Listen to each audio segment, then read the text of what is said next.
Across the province of Ontario, the issue of youth homelessness is becoming a greater concern. According to the Government of Canada 2024 homelessness statistics, youth and teens between the ages of 13 and 24 make up a significant portion of today's homelessness population, between 12 and 20% respectively, often experiencing hidden homelessness and utilizing transitional housing more than shelters, with reasons stemming from family conflict, trauma, and mental health issues, leading to high rates of first-time homelessness before the age of 16, and an overrepresentation of both Indigenous, LGBTQ+ youth. Statistics also show that youth homelessness is undercounted, but yet deeply impactful, which increases the need for urgency, particularly when it comes to male homelessness for teens and young adults. And one organization in Windsor-Essex is leading the charge in making sure that local young men from across the city and county not only have shelter on a temporary and immediate basis, but also the social and life skills to ensure a prosperous future. The Windsor Residence for young men support youth between the ages of 16 and 24 as they leave homelessness behind to build and structure new and meaningful lives. They provide a supportive, functional, and family atmosphere, individual counseling, and teaches basic life skills. They also help the youth that they serve integrate into the community, reconnect with extended family, or independent living, along with education and employment. They support active citizenship and not dependence. They follow up with the young men that they serve to make sure that they're living vibrant, active, and lives with value, while also building relationships which hopefully help them to move their lives in a positive direction. And this week, I was honored to be joined by my friend, Selena Cosme, who serves as one of the organization's primary aftercare specialists. She connects one-on-one to make sure that these young men have a viable path to a prosperous future. And she joined me this week to give me the lowdown on all the important work happening at the Windsor Residence for young men and how they're helping to end homelessness and shape productive leaders for the next generation. I'm Kevin McShann. Let's have this conversation.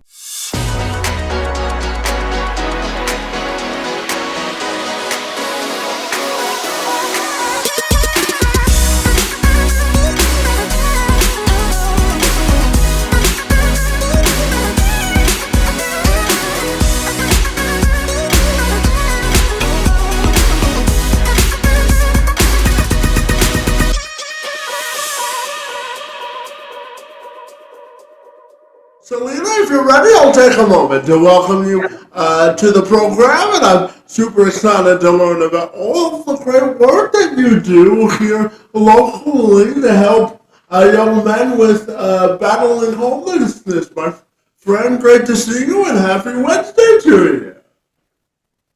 Thanks for having me. Absolutely. And Selena, I wanted to start by giving you the platform to tell me about all the great work happening at the Windsor Residence for Young Men, my friend. I know that you're a charitable organization that's dedicated to enhancing the health, personal development, and social empowerment of young men across Windsor-Essex, my friend, who are experiencing homelessness. So tell me about all the great work that you do and why you love what you do as well, my friend. Yeah, so WRYM was originally founded because before our doors opened, youth did not have anywhere to go. So a homeless, young man facing homelessness, there wouldn't be anywhere other than emergency shelters. At the time, Children's Aid was only serving youth until 16. So WRYM was then founded to be able to address the gaps that existed and that can, still continue to exist today. So even after opening our doors roughly 13 years ago, there is still not another program like ours for young men in the Windsor community. And our focus isn't just on getting housed. We are also addressing the barriers that youth are currently facing, whether it be, mental health. Maybe they need a diagnosis because they've never had one. Maybe they're experiencing behavioral issues, anger management. Maybe they need medication management, whatever it might be. We are connecting them to those resources. So our goal is stabilization. So we are transferring a youth from the streets then to independent living in our program. So we are also making sure that we are working on their personal goals as well. Our main goal is getting housed, right? But we're also working on any personal goals they might have. That way they can continue on with personal fulfillment and motivation. So maybe they want to start looking for employment because they've never had a job. And there's, other young men similar in age who are dealing with many of the same barriers as them. Yeah, absolutely. I know it's a comprehensive sort of approach to making sure that every aspect of their social sort of development is looked after if they come to see you. And I know there are a lot of success stories with the work that you do. So tell me about the overall development of the entire young men, because I know, like you said, it's much more than providing housing, isn't it? Yeah, so over the last 3 years, us at WRYM, we've had an average success rate of 89% for how many youth we were able to get housed and keep off the streets because our program is focusing on shelter diversion. So this means we're working proactively to prevent young men from entering the emergency shelter system whenever it is possible to do so. So we are supporting our youth by having them come into our program, focusing on stabilizing whatever crisis they may have experienced that they're coming out of, and then connecting them to the proper resources based on what is evident that is needed when they come into our program. And then we're also teaching life skills through our Youth Independence Program. The acronym for that program is YIP. And this is where we're teaching life skills directly needed for success in living independently. So many common topics that come up are, conflict resolution, cooking, building healthy relationship, tenant rights. And then after completing our transitional housing program, so when they, then graduate from the program and they're living on their own, we offer a semi-independent apartment program where our youth can continue to build on the skills they have developed while living with greater autonomy. And then on top of all the program that we are completing daily, we also do put a strong emphasis on the daily aspects of the day. As building a healthy routine with good habits and structure is very important for a young man, especially for one that may be coming from an unstable or unhealthy environment. Yeah, absolutely. And Selena, I know it's all also about giving the young man you serve a sense of a personal identity, my friend, because you're really helping them build a life of their own personal identity. So I'm wondering if you can talk to me about the importance of providing them empowerment and their own sense of identity too. How important is that, my friend?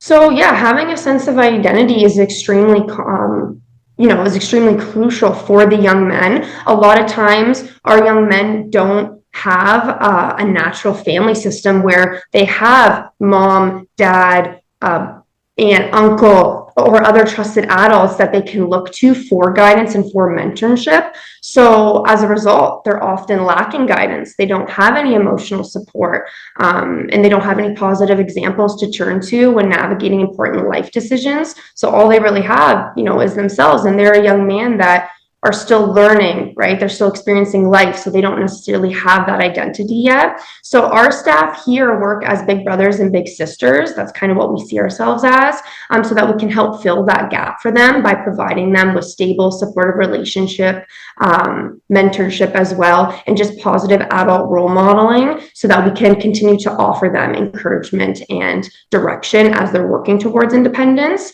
And, role models for young men are not limited to men alone. A positive influence to help a young man seek their identity can also come from a woman. It can come from a program staff like myself and just members of the broader community who are consistently showing care, accountability, and healthy life skills. And I think these supportive relationships are the foundation for helping a young man build his identity so that they can help develop confidence, resilience, and a sense of belonging.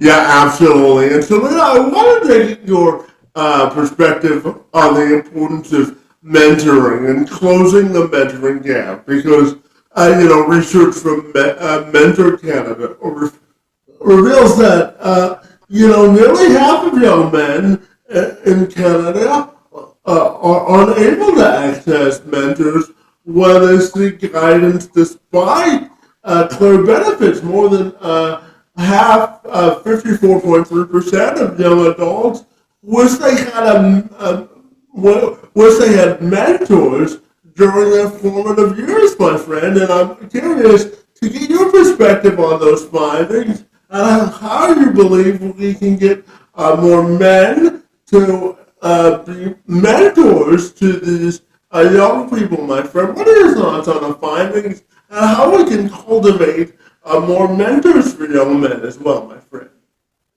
Yeah, so I guess, like I just mentioned, I think a lot of it, those findings come from that natural breakdown of not having the traditional family system, right? That's where it's deriving from. But I think starting to break some of the stereotypes of men that may be fearful of speaking out on their mental health or on whatever struggles they might have faced. If we continue to build awareness and advocacy and encourage men and women, because like I mentioned, women can still be a great role model for young men, by encouraging, maybe the older generation to do so, it will act and serve as a positive guidance for our young men.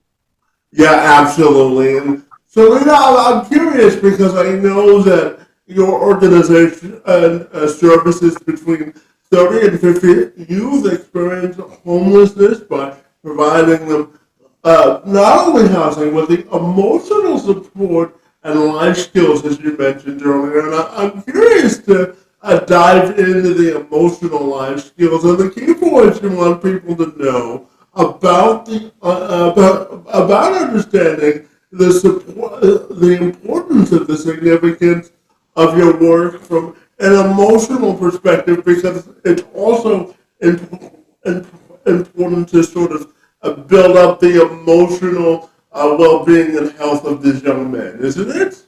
Yeah, for sure. So I think some of the key points that I'd like to, have the public understand about our program is that we are the only option for transitional housing for any young man facing homelessness in the Windsor community. So if an 18-year-old is facing homelessness, Unfortunately, his options, other than us, would be the Downtown Mission or Salvation Army.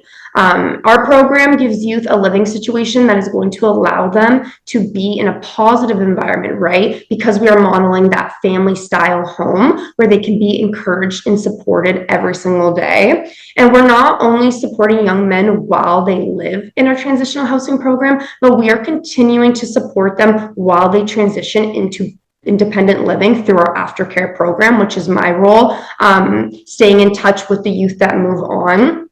A lot of these young men still seek guidance when they move out, which we are always emphasizing to them that that is okay. We rather have them have a support in place like myself, where they can reach out if they are having an issue, whether it be with a landlord, maybe they're, late on rent, they're having issues with a roommate, whatever it might be, where we can help resolve the issue and help prevent another episode of homelessness. And often it does go beyond just housing assistance. I mean, housing is a big piece of it, but many youth still need emotional support as they don't have their own natural support system that we were talking about earlier. So getting housed for sure is a milestone, but our commitment isn't just stopping when our youth do get housed. We continue walking alongside our youth every day as they build a future for themselves, right? So we're always allowing them to know that it's okay to have that safety net in place and encouraging them to reach out when they need help.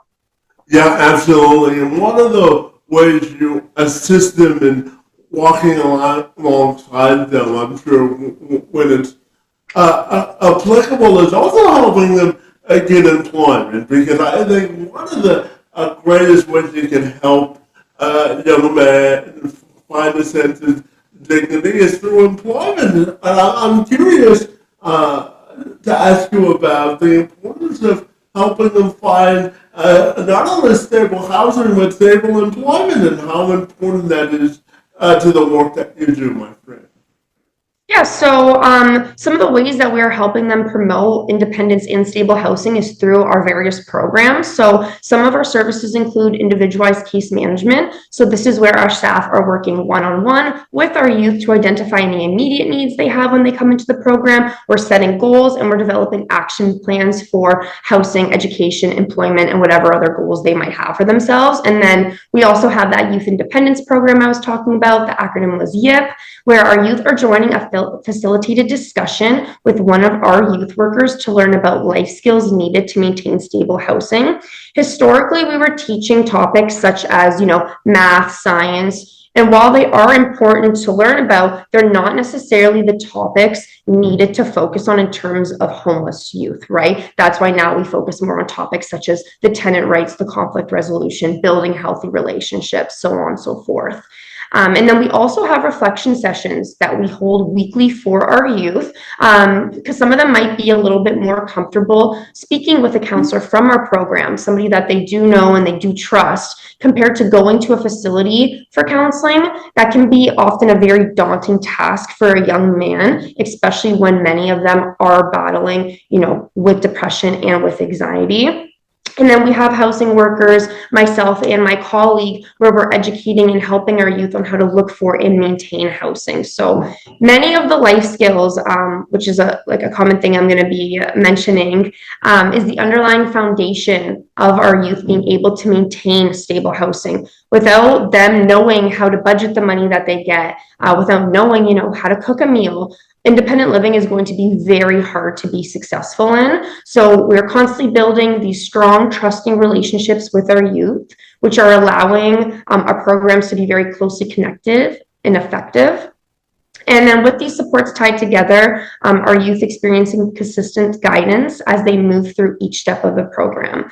And that's pretty much the main things that we're doing to be able to help them, be encouraged as they work towards independence. Yeah, absolutely. And so you brought up the idea of building relationships, and I believe that building relationships is the heartbeat of success in any walk of life, my friend. We're all trying to build relationships with stakeholders every day, and I'm curious about the work that goes into helping the young men you serve build relationships, because of the mindset that they may come to you with, or helping them reshape the importance of relationships. So I'm curious about your perspective on the importance of relationship building and how you help the young men you serve do that, my friend.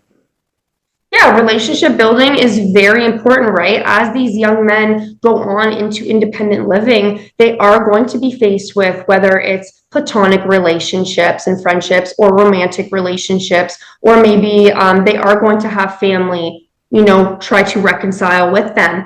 So if they haven't ever been shown a healthy relationship and they came from a very unstable environment, it's going to be very easy for them to fall victims of those abusive patterns that they may have already dealt with throughout their childhood. So that's why we're always making sure that we are modeling healthy relationships every single day with our youth. We're building those trusting, close relationships where they come to us and they seek guidance, they seek advice, they want assistance from us, and that way we can help them differentiate what might be healthy and what is unhealthy in a relationship. And then that way, when they are on their own living day to day, they can begin to notice patterns on their own.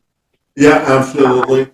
And so, Lena, I'm curious to get your definition of how you define an inclusive future, which is filled with hope and opportunity for the young men you serve and the lives you affect each and every day. So, how do you define an inclusive and hopeful future, my friend? What are your thoughts then?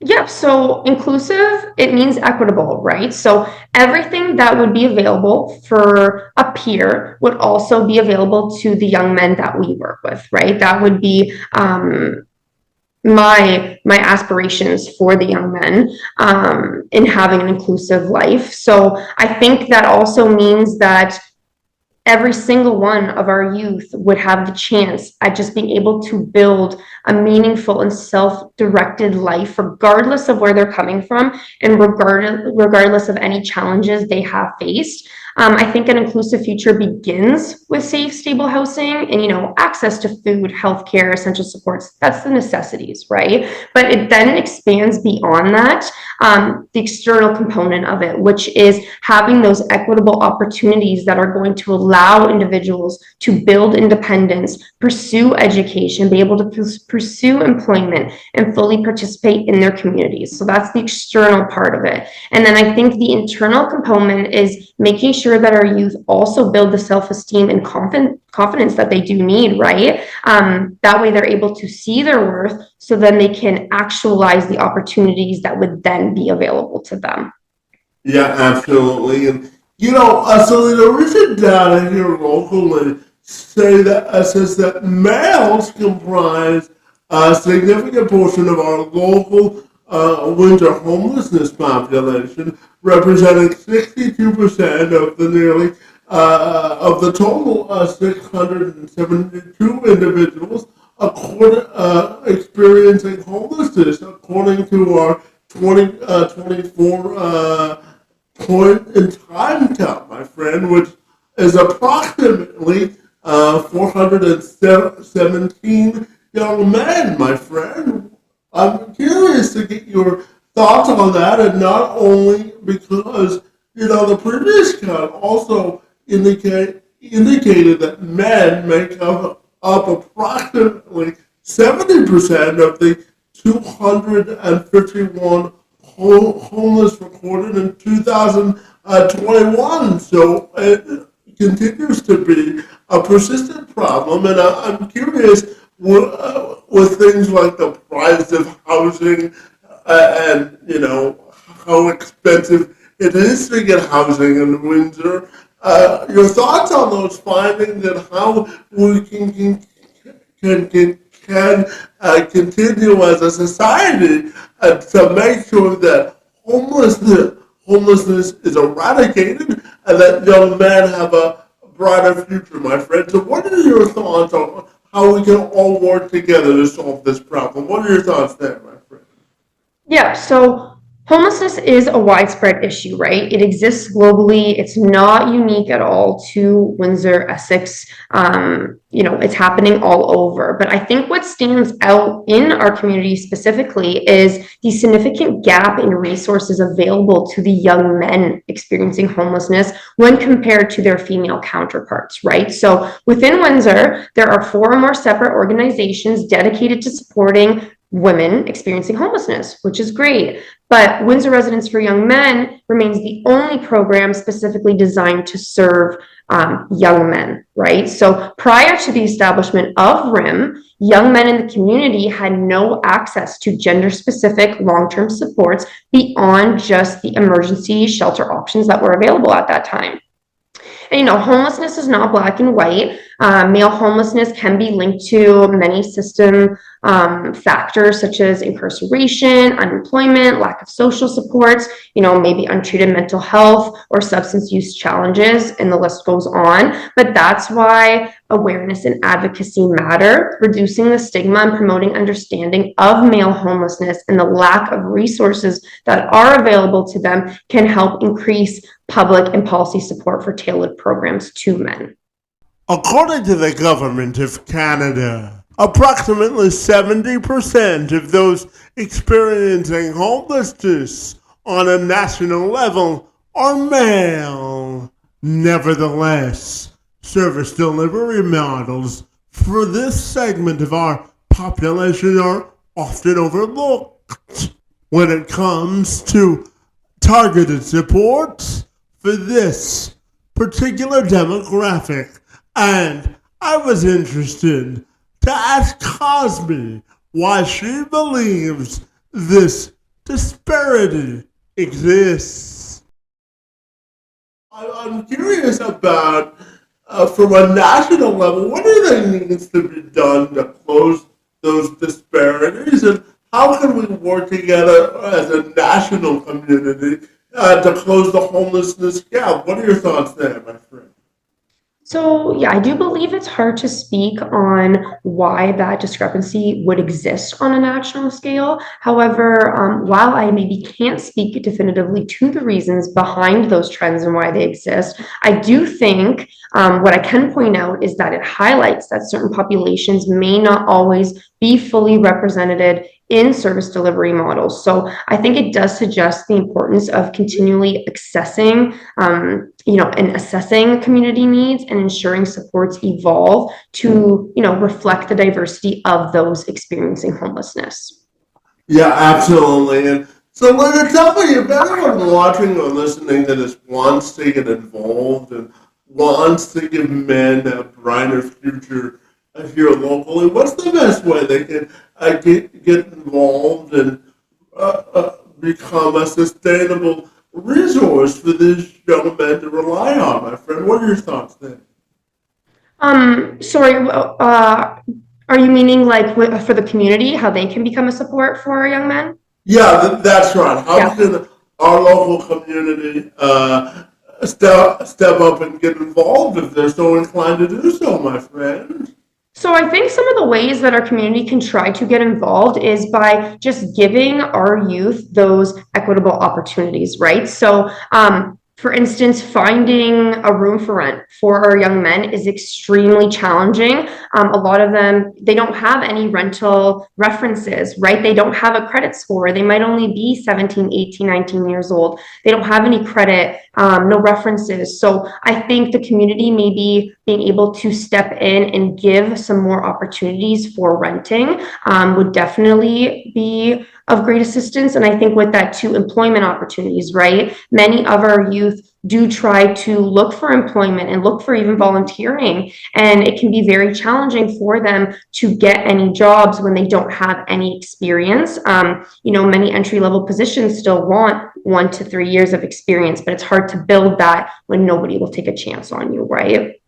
Yeah, absolutely. And, Selena, as we end our time together here this morning, I'm also curious to ask you about fostering mental and emotional resilience, because it's also important to build up the character of the young men that you are assisting, my friend. So curious to ask you about building up mental and emotional resilience and the work that goes into that with the people that you serve on a daily basis, my friend. What are your thoughts there?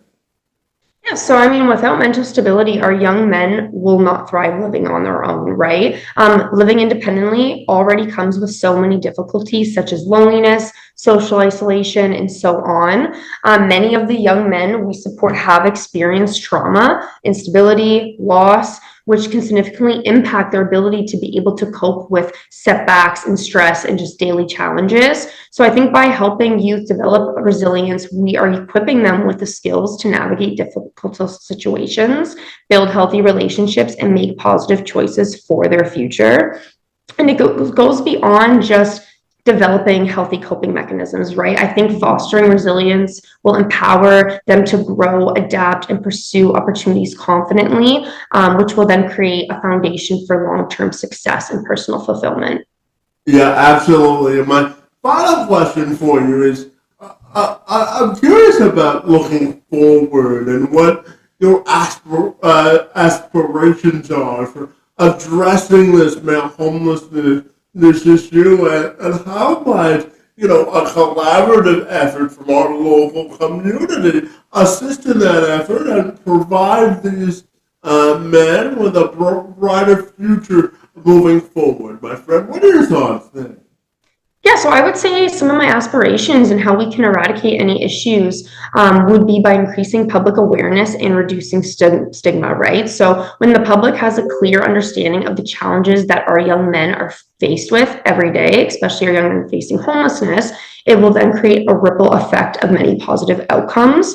Greater awareness does lead to stronger advocacy, right? So as individuals and organizations are better equipped to support policies and programs and initiatives that then address those needs. And I think it also encourages community-led solutions. So neighbors, local businesses, and service providers will be able to come together to develop practical supports and resources.